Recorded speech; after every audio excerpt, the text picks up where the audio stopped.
Hello and welcome. Today I will be opening these three old ceramic components.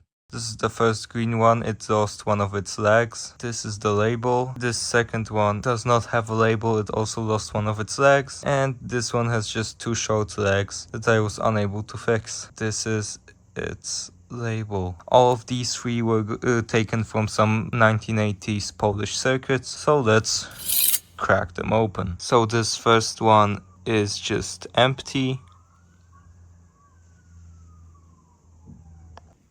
This next one seems to have been an electrolytic, either capacitor or resistor. It is not labeled, so I am not sure.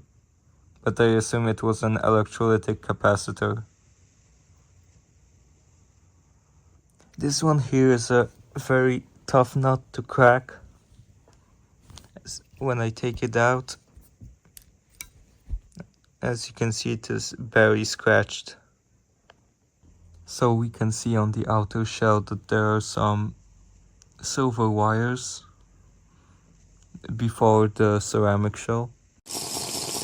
So I cracked it open after taking off some of the shell, but I guess it escaped somewhere. Found one part. As you can see, it was much less hollow than the other ones. That's why it was so hard to cut, because it was thick. It had copper, aluminum, silver wires. Now on the outside, ceramic on the inside, and it was hollow, like the two cables did not connect. So that's it for this video. Thanks for watching. Subscribe for more serious and less serious videos. See you next time.